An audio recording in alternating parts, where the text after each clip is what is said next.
Достук деле сүйүүгө окшош деп айтылат. Себеби сүйүүдө эгерде сүйүүгө кабылган адам болсо, сүйүүнү жакшы түшүнгөн болсо,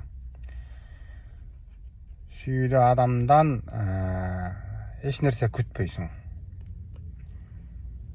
Баягы жаш кездеги сүйүүлөр жаңыда, кийинки деле сүйүүлөр, сүйүүдө адам жакшы нерсе жасай турган болсо же бирдеке бере турган болсо, ошонун бардыгын өтө чоң кубаныч, ыраазычылык менен берет. Анын акысына эч нерсе сурабайт.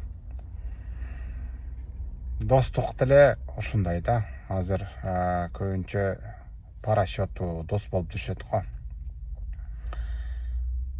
Достук деле ошого окшош. Ар бир жакшы нерселер, ар бир кубанычтарда кылган кыймылыңа акысына эчтеке сурабайсың.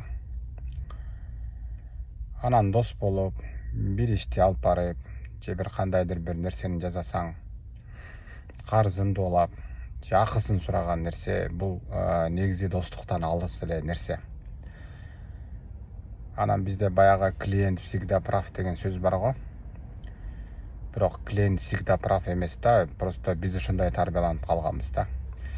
Бүгүнкү күндөгү акча маселе, достук маселеси дагы биз ошондой тарбияланып калгандай мааниде кабыл алынып атат да. Бирок чыныгы баягы эрктүү достор, чыныгы моралдык достор эч качан ажырашпайт. Аларды эч качан акча бөлбөйт экен. Алардын мамилеси өтө узакка созулат экен. Допустим, менин чоң атам менен менин бир досум бар, чоң атасы дос болгон.